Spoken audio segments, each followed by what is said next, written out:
Good morning, good evening, good everything in between. Welcome to the podcast, episode 1 of our off season. It's a new season. It's the off season. I'm your host, Jim Obernicki, and I'm joined as always by Mr. Gabe Lerman. How you doing, Gabe?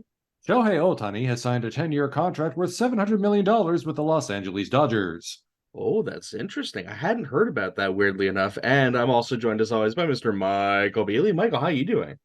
Not as good as Shohei Ohtani, who had just signed a 10-year contract worth $700 million with the Los Angeles Dodgers. Wow, okay, that's pretty cool. And actually, you know what? I was just looking on my phone. I just saw on Facebook Shohei Ohtani signed for 10 years and $700 million with the Los Angeles Dodgers. Did you guys heard about this? News to me. No, yeah, It's this is everywhere. the first I'm hearing about it.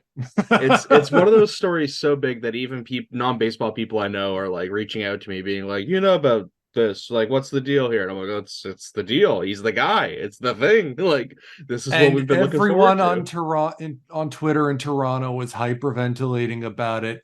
This is the Kawhi Leonard thing all over again. Probably worse I don't know, better or worse, because at least you did have Kawhi. But like you Yeah. thought you were getting Shohei. Oh man. I just want to come out and say it as a lifelong Los Angeles Dodgers fan, I'm really happy to see him there. I think that's very, very cool that he's going to my favorite team. I've always loved the Dodgers. I've got Dodger stuff all over my room. It's a thing that anyone who knows me Okay, knows. we I'm a should big really time move on Dodgers to our fan. main content before people turn us off. The Fair enough. smarm is too much. So it is our off season. We took a little hiatus there. Just keep an eye on our off season news as it's been going on. But let's just do a quick wrap up of the award season. MVP went to Mr. Yoshinobu Yamamoto, who I hope does go to the Toronto Blue Jays. That'd be pretty cool. I just don't want him to go to the Red Sox. That's the only thing I can't be having. And our rookie of the year was Shunpei Yamashita, as we all predicted. I think that was one of the few unanimous picks we all had. In other awards on the Golden Gloves, we have Kenya Wakatsuki, Akira Nakamura, Shogo Nakamura, Mune, Genda, Tatsumi, Chusei Manami. Oh god, we are really out of practice. I've forgotten everyone's names. And Kensuke Kondo. And over on the Best Nine Awards, we have Tomoyo Mori, Yuma Tongu. Hidetto. Yeah, there it is. Hidetto Asumura, Mune again, Kurobayashi, Kondo again, Chusei Manami, Yuki Yanagita, and Polanco at DH for the Marines. That's actually a pretty good pick for them. And so yeah, that's our award season. I think we had some of those right. If you can always go back and listen to the last show where we made our predictions. Some of them were right, some of them were wrong, but it was a pretty good off season, and we've got a lot of stuff to get to. So Gabe, what do you want to start with today? I want to start off with another trade. It's like a comet has flown past us with how rare these things are. Kosei Yoshida heads from the Hokkaido Nipponham Fighters to the Oryx Buffaloes, with Yuta Kuroki coming back the other way. This is basically a swap of right-handed starters and something for the Buffaloes to work with in their lab. Yoshida has a 3-9 record over 64 games with a 6.23 ERA with the top flight club with the Fighters. We didn't see too much of him last season. He appeared in 51 games in 2022 with a 4.26 ERA. So there's clearly something there for the Buffaloes to work with. As for the player coming back the other direction, Yuta Kuroki, 12 starts, 1-5 record with a 6.58 ERA. Last season, but he's been better in the past at the NPB record. His career ERA is closer to 4.3. So it's going to be interesting to see. I think these are just sort of ancillary parts and more, let's see what we can do to shape these into players that we think can contribute. And that brings us over to, and what about you, Mike? Mike, did you have anything you want to cover while we're on the getting off the top rope here? I'll just add on to Gabe's thing about Yoshida. I watched the Koshin tournament in full that he was part of back in 2018. So I'm really glad to see that he can get out of the Fighters and go over to Oryx. Hopefully they can mess with him a bit and try and turn him into what everybody thought he was going to be coming out of high school. Well, the active player draft was completed back on December 8th, with each team losing a player and gaining a new player. Here's how it went for Pacific League, because of course for Pacific League TV, what else would we talk about? Oryx got Taisei Urushihara from the no, he's going Wrong direction. Oh god, thinking hurts my brain. It's one of those days. We're all kicking the rust off. Okay, Oryx sent over Taisei Urushihara to the Tigers, getting Hiroshi Suzuki back from the Dragons. His numbers are okay at the NPB level. He's better on the farm, but being that it's Oryx, expect to see him turn into a Salmore caliber pitcher for some reason, doing whatever they're doing in that Oryx pitching lab. Black magic. Rakuten sent out Takamo Uchima over to the Carp and got left-handed pitcher Shuto Sakurai in from the Bay Stars. Currently a lefty specialist. We'll see what they can do with him. Surprising one for me. Lotte sent out Sasaki. So now Roki can back his he can remove the R from the back of his jersey now. And they got Aito from Seibu, which I did not see that coming. Correct me if I'm wrong, but isn't there their protected player list during the draft? There is. Only selected players can be picked to and fro. So Aito being exposed by Seibu is an interesting call, especially since he's a defensive stud and has some sneaky power. Yeah, Yeah, really I remember surprised with that. when I was seeing the active player list, I saw that. I was like, wait, that can't be right. Like I was very confused by that, but hey, I mean, lion's gonna lion, I guess, one way or another. My first thought was, wait, that Aito? Am I reading that right? But anyway, as for Seibu, as we mentioned, Aito's out, but they got Yuta Nakamura in from Hiroshima. He's been okay. He's converted to a reliever as of recent, so looking for good things from him. And Nippon Ham and SoftBank swapped players. Takehiro Hasegawa is going to Fukuoka, and outfielder Shun Mizutani is going to the Fighters.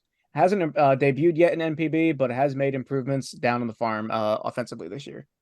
Kind of back to the relief pitcher that the Lions picked up. I mean, it's not like the Lions bullpen can get any worse. So hey, come on aboard, you know. And that brings us over to our first stat break of the offseason. Take a listen.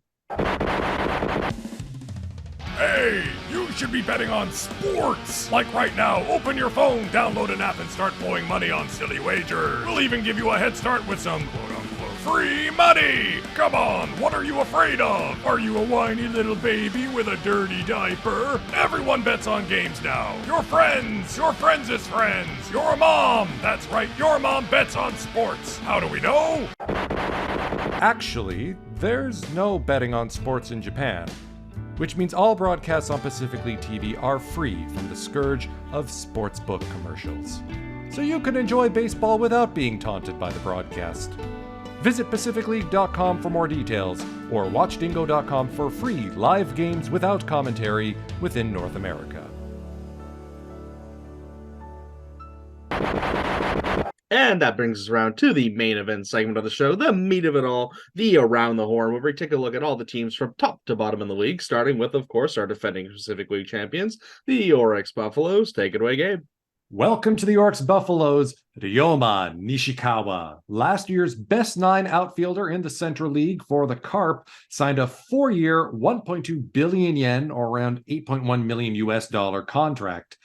That fills the Masataka Yoshida-sized hole in the outfield, if you ask me, and it means that between Chano and Sugimoto, we don't have to put Tomoya Mori in right field anymore. Nishikawa sports a .299, .345, .426 slash line with 64 home runs over his 8 seasons with the Carp. So I'm feeling pretty comfortable with the Buffaloes outfield, with Keita Nakagawa in the middle, Nishikawa at one of the corners, and Sugimoto at the other. Yeah, of course. Like the big free agent acquisition goes to the Buffaloes. Like, yeah, they need more depth. Like, come on.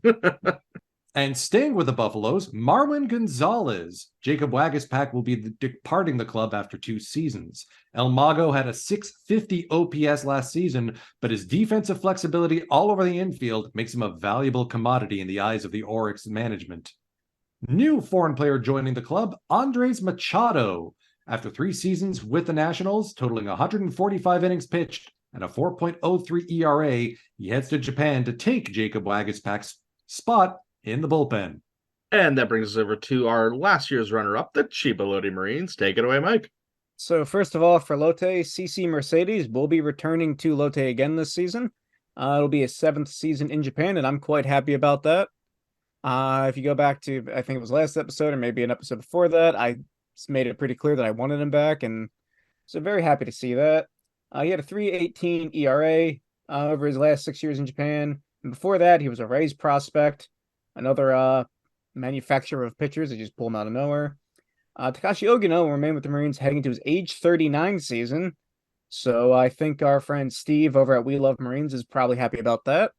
Oh, yes, absolutely. Yeah, man. Ogino forever. Yeah, I mean, for a man approaching his 40s, he's still doing pretty good as far as 39-year-olds go. Hiromi is getting a 3-year, 210 million yen deal to stay in Chiba. I think it was a while ago. There was an interview at the fall practices at the Zozo Marine Stadium where he was talking to reporters, and it was kind of interesting because he made it quite clear that he wanted to stay. I don't even think he had agreed to anything yet, and then he said that he wanted to try and fight for a spot in the outfield and get a starting position. I think for maybe the first time in his career, but he is fighting against a pretty stacked outfield. Mike Brasso is heading back to America with a minor league deal with the Royals, and that's still a signing I can't quite wrap my head around. I mean, I'm not like upset with his performance or anything. Dude showed up on a plane in the middle of the night and was in the lineup the next day. I would have liked to see him here on a full year deal, see what he can do. But next, I hope they can get Polanco back. But Jimmy Cordero, former Yankees, has signed with the team. In 31 games last season, he has put up a 3.86 ERA with 34 strikeouts. A question about the Burso thing. When you say you don't get it, you don't get why the Marines signed him in the first place, or why the Royals signed him, or why he's leaving. Oh, why the Marines got him in the first place? Fair enough. And the newest signing from the Marines today, Junior Fernandez will be joining the team. The right-hander was a Cardinal from 2014 to 2022 and spent time in AAA Buffalo and Rochester this year. His big weapon is a 98-mile-per-hour sinker, but he's had some command issues. And if you go back a couple years when the Marines got Enny Romero, it was pretty much the same thing. He had tons of velocity, but command was his real big issue. And then the Marines were able to turn him into a pretty solid pitcher with great command after a while. Funny, as you were talking about that, and you said a 98-mile-an-hour sinker, I was like, I'm sorry, why is he not in the majors? Then command issues. Okay, that makes sense. But like, oh man, if you can get that guy dialed in, that's going to be one hell of a weapon.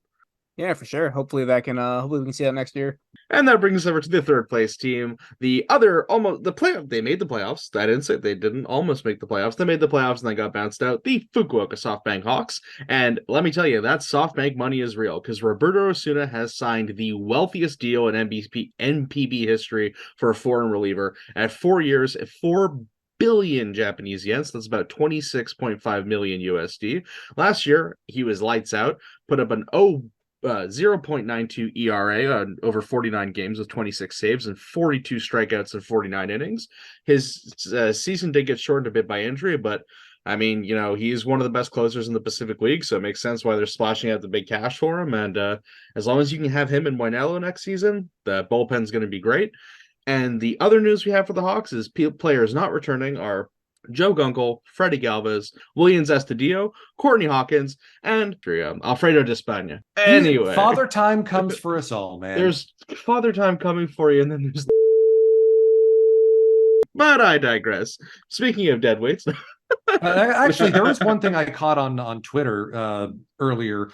Driveline Baseball posted a video of some of the Fukuoka SoftBank Hawks hitters doing some workouts at their facility and some motion capture work. Notable faces I recognize include Richard Tsunagawa O'Brien and Riku Masuda, one of their catchers. So any additional pop they can unlock in those bats, much appreciated, especially Richard with his incredible raw power.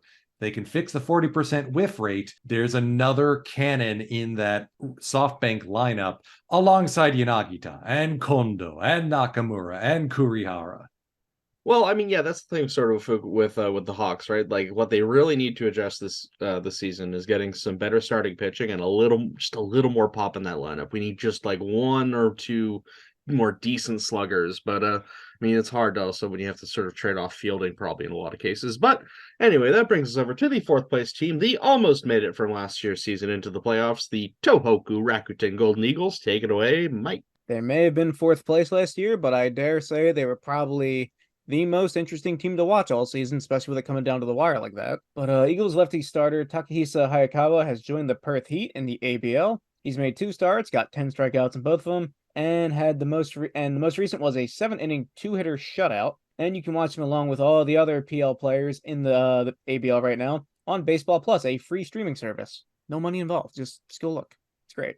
Higuro Mogi will be staying with the team despite barely getting any playing time with the top team last year. The 30-year-old has a 769 career OPS at the NPB level. There will be new uniforms dropping next season, which I swear every team has new uniforms every year at this point, it seems. It's The good. front, some of them are. Some of them are questionable. The front piping returns on both the home and road uniforms and a black Doku jersey for the fan club days.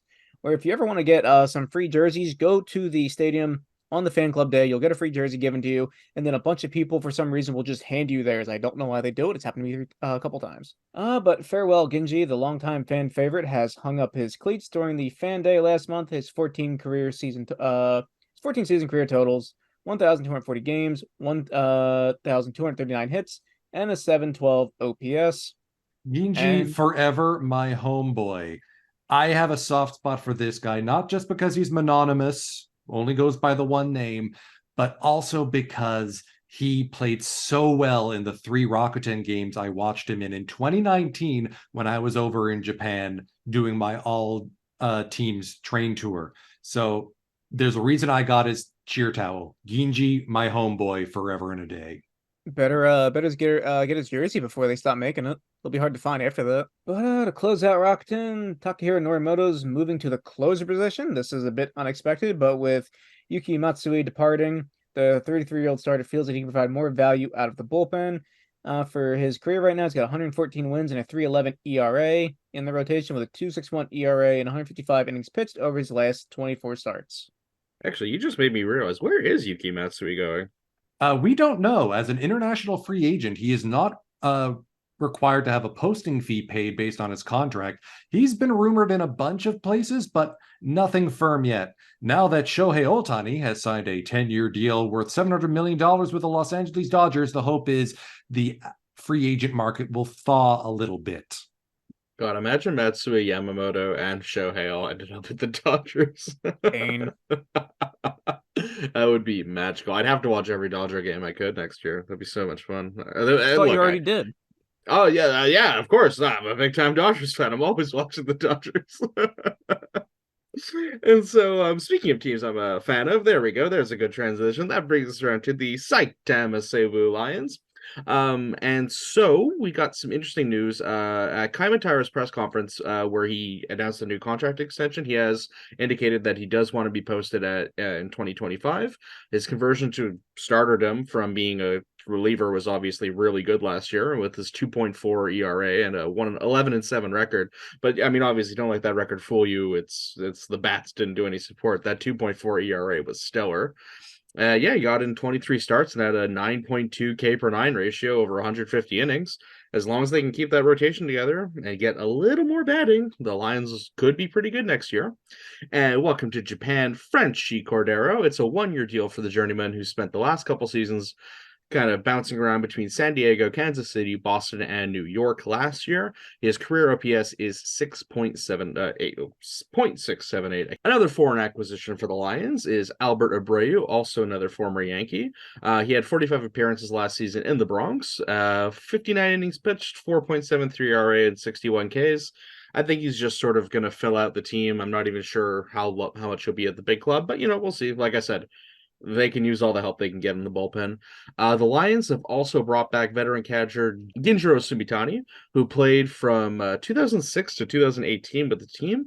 Given that the Lions' catching tandem last season was quite young, it's good to bring in sort of a more veteran presence who can help kind of guide them and give them some tips.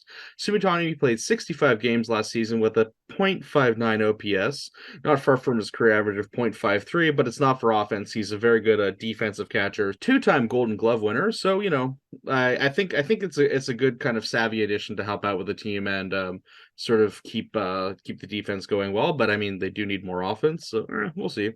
And finally, Bo Takahashi returns to the Lions on a 1-year deal. So he made 29 appearances with the top club with a 3 ERA on the nose and 27 Ks last year. And that brings us over to the bottom of the league, the Nippon Ham Fighters, Hokkaido's Nippon Ham Fighters, I should say. Take it away, Gabe. And we're starting with the most unexpected signing from this club. Sachia Yamasaki, the top lefty in the Buffalo's rotation, is heading to Nipponham. The team confirmed the signing with the press mentioning a 4-year, 800 million yen contract, or approximately 5.3 million US. Fun fact, his father, Akihiro Yamasaki, was with the Fighters organization both as player and coach in the 1990s when the team still played in Tokyo. Sachia put up an 11-5 record with a 3.25 ERA in 23 starts last season with the Buffaloes and has a 3.85 ERA over his 681 career innings between the bullpen and rotation. This is a huge get for the Fighters because it fills the hole in the rotation that the recently posted Naoyuki Uesawa previously had. So combine him with Hiromi Ito and Takayuki Kato, we've got ourselves a three-headed monster again. Speaking of Takayuki Kato, he will not be exercising his free agent rights and will be sticking around with the Fighters. The quote-unquote control freak pitched to a 2.87 ERA over 163 and a thirds innings, only allowing 16 walks. For each of the last 4 seasons, Kato's walks per 9 has been 1.3 or less. He just does not want to give up ball 4. Also extended on December 7th, DH catcher and first baseman Ariel Martinez and utility infielder and first ever reverse posting Gosuke Kato. Martinez slugged 15 home runs with a 763 OPS in his breakout season with the Fighters, and Kato overcame injury to get a 614 OPS with a top club. Looking for big things from both of these guys in the season to come. Joining the club from overseas, Patrick Murphy, a 1-year deal with a 2025 team option. Murphy didn't pitch in the majors in 2023, but he did put up a 3.69 ERA in 85 and a third innings in AAA St. Paul. And just announced a couple days ago, former Miami Marlins pitcher Anuris Zabala will be coming to Kita Hiroshima. Only 2 MLB games in 2022. Last season went 7-3 with a 4.25 ERA in 53 games with AAA Toledo. Brian Rodriguez will be returning to the Fighters for his 7th season in NPB. And one last note, the Fighters grounds crews are widening the infield dirt area by about a meter. The thinking is by having more dirt, you'll reduce the number of fielding errors caused by the previous arrangement. And folks who watch Fighters games may have noticed, yeah, there was a couple of really weird hops. So hopefully a little bit more dirt means more pay dirt and a postseason appearance for the Fighters. Wait, can you put as much dirt as you want? Are you allowed to make an entire dirt field? That'd be rad.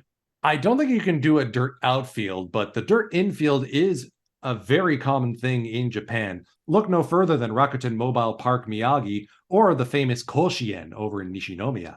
And that brings us over to the last segment of the show. What are our familiar places doing in new places? And I think we have a very familiar face in a very new place. May have mentioned it before, but Gabe, what do you have for us on this front? Shohei Ohtani has signed a 10-year deal worth $700 million with the Los Angeles Dodgers. I cannot wrap my head around this. It's so cool. The bulk of this money is deferred for after the contract's completion. That's the craziest thing, though. So from a luxury tax perspective, it's only worth $46 million per year for the 10 years. That's a lot of money, regardless. Given that Ohtani is making a substantial amount of money from endorsements and advertising, going on $2 million a year for the next 10, he can probably pull that off.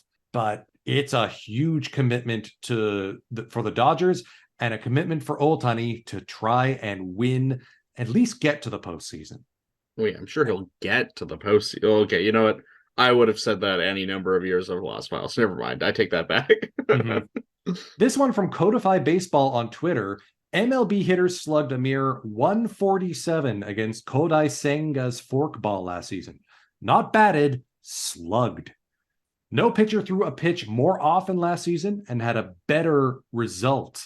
This dovetailed nicely with his recent interview with former pitcher Atsuya Furuta on Japanese TV a while ago, where Senga said he dove headfirst into analytics and planned out which pitch would have the lowest slugging percentage against which batter. If I'm not mistaken, he finished top 3 in both Rookie of the Year and Cy Young awards. So Senga has brought the Ghost Fork to the majors, and it has feasted on MLB's best. Love it.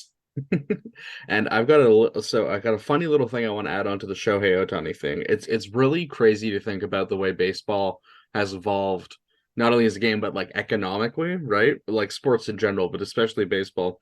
I've been listening to a show in Miami for many years, like well over a decade, called the Dan Le Batard Show. And they played a really funny clip from back in 2007 or 2008, around then. They were interviewing David Sampson, the then president of the Miami Marlins. Don't know if you're familiar with David Sampson. He was part of the Expos front office for a few years, and then he ran the Marlins for a long time. Terrible guy, bad guy, crook, terrible person. But the important thing is that when they told him that the recent news that Ichiro Suzuki had just signed a new contract, he said, that's way too much money. You can't pay a player at his age that much money. This is not only the worst contract I've ever heard of. This contract could kill baseball. It's insane that you would ever give someone a 5-year, $90 million contract. Like, to put the Ohtani deal in perspective, I spotted this from Foolish Baseball.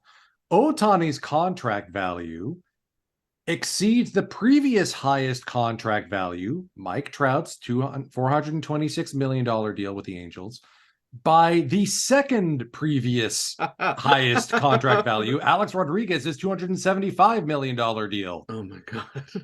That's so insane. Shohei Ohtani's contract is worth more than the Arizona Coyotes, the entire team. Like, you could sell the team for less than that right now. You know, I put this on Twitter. I'm going to put it to you. Does Ohtani buy an NPB team after he's done? I've been thinking that. I straight up was thinking that when I saw the way the contract was structured. I think he's going to take his money. I don't know if he buys a team outright, but I think he's going to buy a stake in a team, become part of management, play for like a few more years as sort of like a player owner, which is like a Mario Lemieux funny. Sort of thing. Yeah, exactly. I could totally see him doing that. Why not? It would be really cool to see him go back to Hokkaido.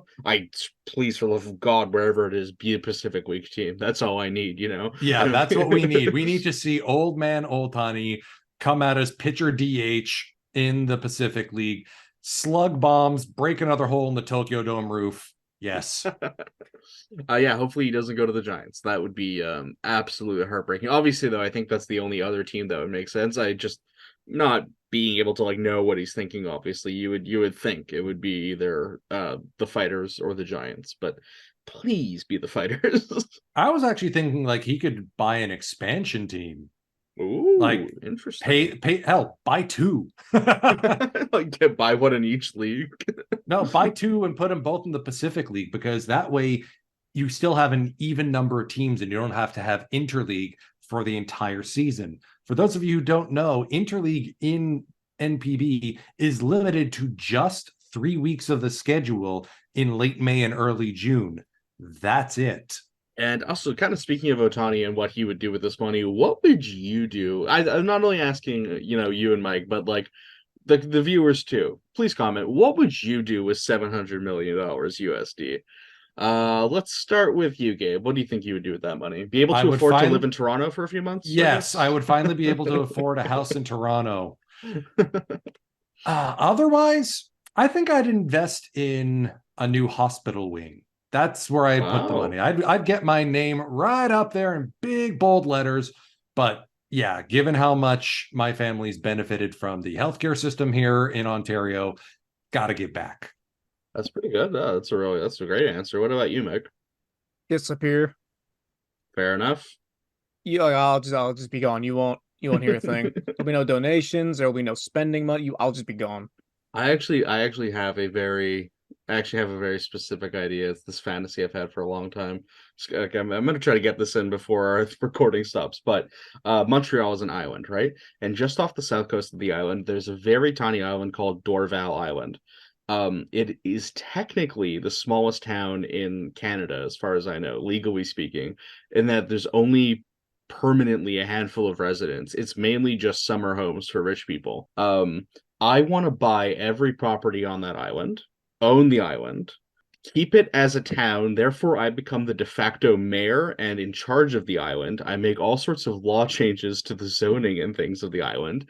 And then I would either want to have it be my own private little fun place, or I want to convert it into an all-inclusive resort that would be its own municipality with its own rules and regulations just off the island of Montreal.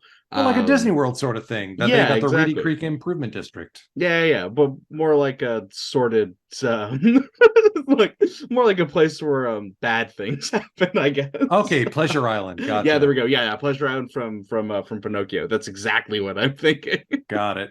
All right, yeah, I have one. That's what I do. I have one more idea, and it's an idea in song.